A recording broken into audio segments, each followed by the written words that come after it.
હા, એ ચાઇન એકાઉન્ટમાં તમારું ફરી એકવાર સ્વાગત છે. સો લાસ્ટ લેક્ચરમાં આપણે લોજિકલ ઓપરેટર જાણ્યા હતા.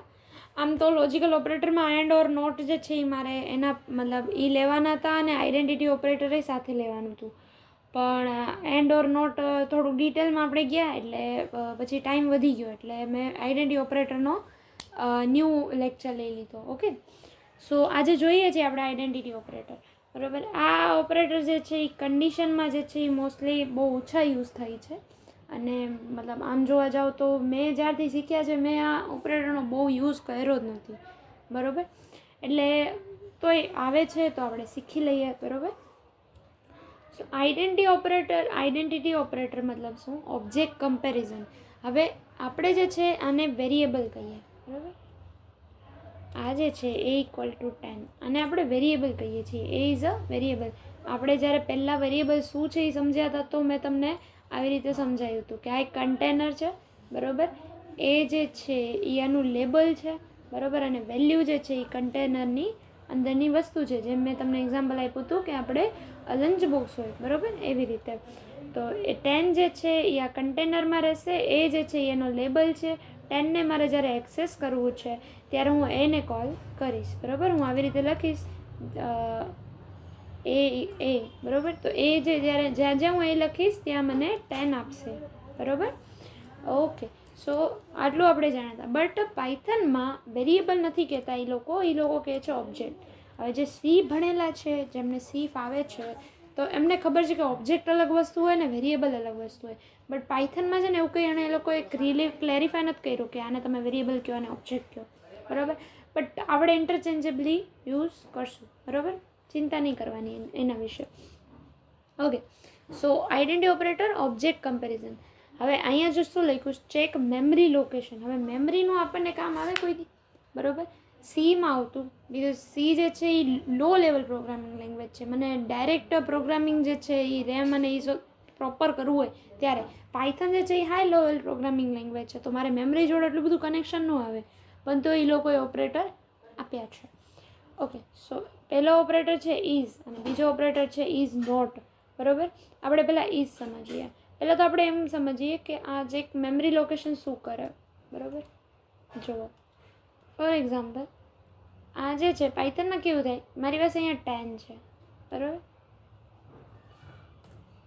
ઓકે, હવે એ જે છે મારી પાસે એક એ નામનો વેરિયેબલ છે. મતલબ મેં એ ઇક્વલ ટુ 10 આપ્યા. બરાબર, હવે હું બી ઇક્વલ ટુ બી 10 આપું છું. For example B equal to B 10 આપું છું તો શું થશે ખબર છે કે બી જે છે એક બી નામનું લેબલ બનશે અને એ જે છે આને ઓલું કરતું હશે, આને રિફર કરતું હશે. કારણ કે એમાં બી 10 છે, બીમાં બી 10 છે, તો છે ને એ અલગથી મેમરી નહીં બનાવે એની માટે. બી માટે એ છે ને ખાલી પોઈન્ટ કરશે આને. બરાબર, મતલબ એ અને બીની વેલ્યુ સેમ છે એવું. બરાબર, એટલે મેં શું કીધું? Object memory comparison. મતલબ મેમરી લોકેશન બેનીની સેમ હશે ને તો એ ઇઝ જે છે એ ટ્રુ રિટર્ન કરશે. જો હું તમને કહું, એ છે ને આમ પ્રેક્ટિકલ કરીએ ને તો મજા આવે. હવે એ જે છે એ 10 છે. બરાબર, બી જે છે એ બી મેં 10 આપ્યા. જોઈ લો, એ 10 બી 10. ઓકે, હવે જો હું એમ લખું છું એ ઇઝ બી. બરાબર, ટ્રુ રિટર્ન કર્યું. હવે આ શું થયું એ હું તમને કહું. પહેલાં જો એક ફંક્શન આવે છે આઈડી કરીને. બરાબર, આઈડી એ. ઓકે, આ મને રિટર્ન કર્યું. બરાબર, હવે જો મેમરી દેખાડવી એ ઓલી છે, શું કહેવાય, આપણે સિક્યોર નથી. બરાબર, બટ અહીંયા દેખાડે છે. આઈડી નામનું ફંક્શન છે જેમાં તમે વેરિયેબલ પાસ કરો તો તમને એની મેમરી લોકેશન બતાવે. હવે આઈડી એ મેં આપ્યું તો મને જો આ મેમરી લોકેશન આપી. આઈડી બી આપું, જો સેમ મેમરી લોકેશન છે આના જેવી. કારણ કે એણે શું કર્યું, આપણે શું કરીએ, જગ્યા ઓછી રોકીએ તો એકબીજા ઉપર સામાન ચડાવી દઈએ. બરાબર, તો જો આણે શું કર્યું એ કે એ માય 10 છે. બરાબર, બી માય 10 છે, તો અલગ વેરિયેબલ શું કામ બનાવવું, અલગ મેમરી લોકેશનનું શું કામ બનાવવું, એને ખાલી પોઈન્ટ કરી દો. બરાબર, સમજાય છે? ઓકે, સો એણે ટ્રુ એટલે આપ્યું કારણ કે એ બંને સેમ કન્ટેનરને પોઈન્ટ આઉટ કરે છે જેમાં 10 છે. ઓકે, ફોર એક્ઝામ્પલ જો એ ઇક્વલ ટુ તો 10 છે આપણી પાસે, હું ફરી વાર લખું છું એ, બરાબર. બી ઇક્વલ ટુ 20 કરી નાખું. હવે એ ઇઝ બી, બરાબર. હવે એણે કન્ટેનર અલગ બનાવ્યા છે ને, કારણ કે બીને અલગ કન્ટેનરમાં રાખવું પડશે, એને અલગ કન્ટેનરમાં, કારણ કે વેલ્યુ અલગ અલગ છે. ઓકે, જો આની આઈડી જોઈ લઈએ આપણે.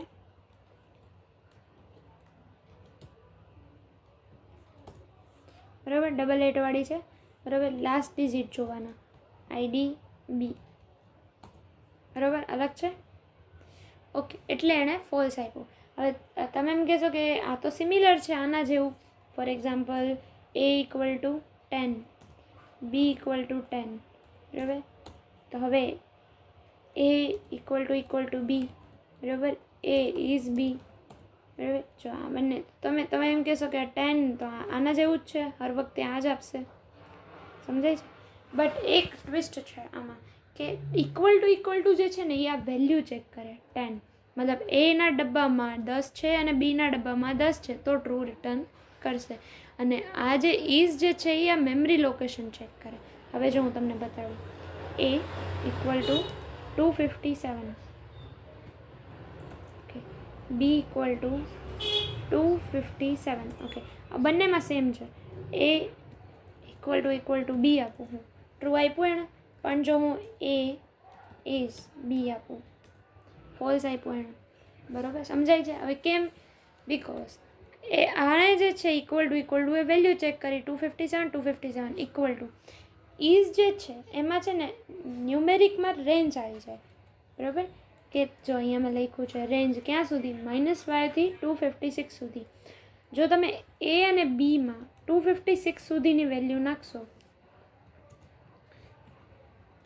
તો એ પોઈન્ટ સેમ કરશે, બરાબર, સેમ પોઈન્ટ કરશે. જો એ ઇઝ બી, ટ્રુ આવ્યું, ઓકે. સો એ સેમ પોઈન્ટ કરશે. બટ જેમ મેં 257 કર્યા, કારણ કે એની રેન્જની બહાર ગયું, તો એ ફોલ્સ રહે, કારણ કે એની પછી છે ને પોઈન્ટ નહીં કરે. એની પછી ભલે જો આ જે છે આપણું એ, બરાબર, અને કન્ટેનરમાં હું નાખું છું 10, બરાબર. એટલે બીમાં જો મેં 10 નાખ્યા તો એ સેમ કન્ટેનરને પોઈન્ટ આઉટ કરશે, બરાબર. આપણે અત્યારે જોયું એમ, આ જે છે આ બી આને પોઈન્ટ કરે છે, બરાબર, અને આપણો બી જે છે એ બી આને પોઈન્ટ કરે છે, બરાબર, સમજાય છે. ઓકે, હા. બટ એની રેન્જ કેટલી છે? એની રેન્જ છે -5 થી લઈને, બરાબર, 256. હવે 10 જે છે એ આ રેન્જની અંદર આવે છે, એટલે સેમ પોઈન્ટ આઉટ કરે છે. પણ હું એ ઇક્વલ ટુ 257 ઓર ગ્રેટર આપું છું, બરાબર, અને બી ઇક્વલ ટુ 257 ઓર ગ્રેટર આપું છું, or else A equal two -6 આપું છું, જે આપણા રેન્જની બહાર જશે, બરાબર, અને બી ઇક્વલ ટુ -6 આપું છું, તો એ જે છે એ બંનેના અલગ અલગ કન્ટેનર બનશે. સમજાય છે કઈ રીતે જો થશે એ, બરાબર. પહેલાં કેવું થયું, એ ઇક્વલ ટુ 10 આપ્યું તો એણે એક કન્ટેનર બનાવ્યું એટલું, બરાબર. પછી બી ઇક્વલ ટુ 10 આપ્યું ને તો એ સેમ કન્ટેનરને પોઈન્ટ આઉટ કરી નાખ્યું. પણ જો મેં એને 257 આપ્યા તો કેવું થશે કે એક કન્ટેનર બનશે, બરાબર, જેની અંદર 257 એવું આવશે, અને એ જે છે એ એને પોઈન્ટ કરતું હશે, બરાબર, કે મારામાં આ વેલ્યુ છે એવી રીતે, બરાબર. Okay, done. બટ રેન્જ જે છે એ રેન્જની આ જે વેલ્યુ છે એ રેન્જની બહાર છે, બરાબર. એટલે શું થશે કે એ અલગથી બી માટે અલગથી કન્ટેનર બનાવશે. ભલે વેલ્યુ સેમ છે તો એ રેન્જની બહાર જાય છે તો એ અલગ કન્ટેનર બનશે, આવી રીતે. બી જે છે એ આ કન્ટેનરને પોઈન્ટ કરતું હશે. હવે રેન્જ કેમ એ લોકોએ બનાવી છે એ તો ડિટેલમાં જશે, પણ આપણે અત્યાર પૂરતું આટલું યાદ રાખીએ. તો અત્યાર સુધીમાં આપણે બે વસ્તુ શીખ્યા. એક આઈડી ફંક્શન, જેમાં તમે વેરિયેબલ પાસ કરો તો તમને મેમરી લોકેશન આપે. એન્ડ સેકન્ડ કે ઇક્વલ ટુ અને ઇઝ જે છે ઓપરેટર એ અલગ છે. ઇઝ શું કરે? મેમરી ચેક કરે, બરાબર. અને ઇક્વલ ટુ શું કરે? વેલ્યુ ચેક કરે. ઓકે, અને રેન્જ આપણે ભણ્યા -5 ટુ 256ની રેન્જ, બરાબર. ઓકે, હવે જો સ્ટ્રિંગમાં જોઈ લઈએ આપણે એકવાર. A equal to hello, B equal to hello, હવે જો કેપિટલ સ્મોલ બંને સેમ છે સ્ટ્રિંગમાં, તો જોઈએ શું થાય છે. એ ઇઝ બી, ટ્રુ આવ્યું, બરાબર, કારણ કે સેમ મેમરી લોકેશન હશે. હવે આમાં કોઈ રેન્જ નથી આવી ગેસ, મેં જ્યાં સુધી જોયું છે. હશે તો હું તમને ફરીવાર એકવાર નેક્સ્ટ લેક્ચરમાં ચેક કરીને કહી દઈશ, બરાબર. Same memory location. પણ જો A equal to hello, B equal to hello છે, બંને હેલો, ખાલી કેપિટલ સ્મોલનો ડિફરન્સ છે, તો જો ફોલ્સ રિટર્ન કરશે. સમજાય છે, બરાબર. હવે એક ટ્વિસ્ટ બતાડું. જો એ ઇક્વલ ટુ 1000, રેન્જની બહાર ગયું, 256 સુધીની રેન્જ છે. બી ઇક્વલ ટુ 1000, ઓકે, નહીં સોરી, આવી રીતે નહીં. A equal to 1000, B equal to A કરવાનું છે મારે, બરાબર. તો એ ઇઝ બી, ટ્રુ આવ્યું. કારણ કે મેં એને ફોર્સફુલી એવું કીધું કે જે જેને પોઈન્ટ કરે છે ને, બી એને જ પોઈન્ટ કરે. સમજાય છે. તો ભલે રેન્જની બહાર ગયું, છતાંય મેં એને ફોર્સફુલી કીધું કે ભાઈ તું પોઈન્ટ એને કર, બરાબર. તો એ મને ટ્રુ રિટર્ન કરશે. એટલે થયું કેવું હશે, જો છે ને અહીંયા 1000નો કન્ટેનર બન્યો, બરાબર, એ માટેનો, બરાબર. હવે જો હું બી ઇક્વલ ટુ 1000 કરું છું, તો એનો સેપરેટ કન્ટેનર બનશે, બરાબર. અહીંયા 1000 આવશે.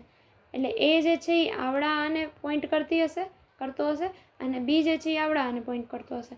બટ મેં એને ફોર્સફુલી એમ કીધું કે ના ભાઈ બી ઇક્વલ ટુ એ કરાવ્યું. એટલે મેં એમ કીધું કે ભાઈ તારે આને જે છે આને નથી કરવાનું કાંઈ પણ, બરાબર, તારે આને પોઈન્ટ જ કરવાનું છે, એમ સમજાય છે.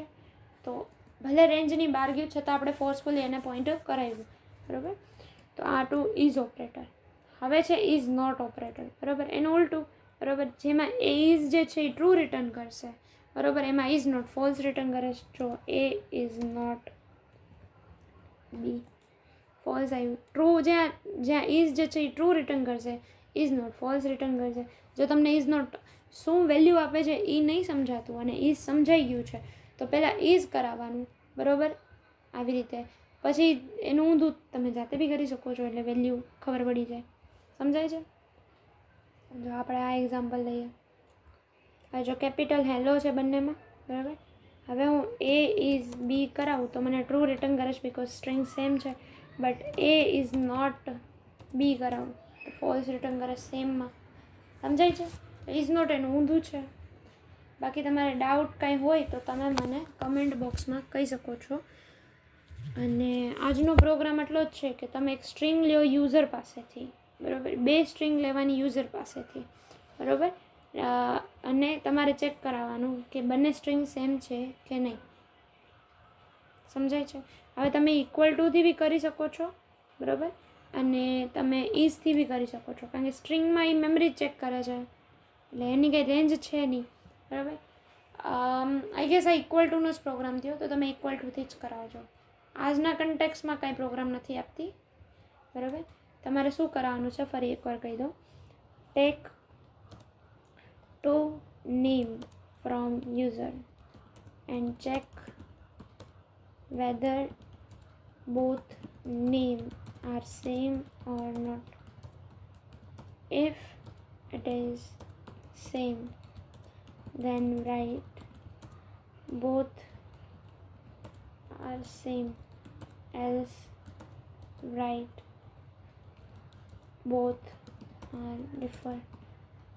અને આમાં હું છે ને એક ટ્વિસ્ટ એડ કરું છું.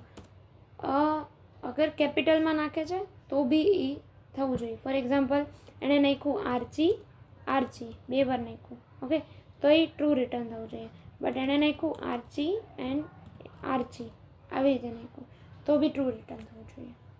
સમજાય છે. ઓકે, ટોટલ 4 કન્ડિશન આવશે. એક આવડી આ કન્ડિશન, એક આવડી આ કન્ડિશન, બરાબર, અને હજી 2 આવશે. એ તમારે જાતે જોવાનું છે. ઓકે, સો તમારે જો આ પ્રોગ્રામમાં કંઈ ડાઉટ હોય તો તમે મને કમેન્ટ સેક્શનમાં કહી શકો છો. Thank you.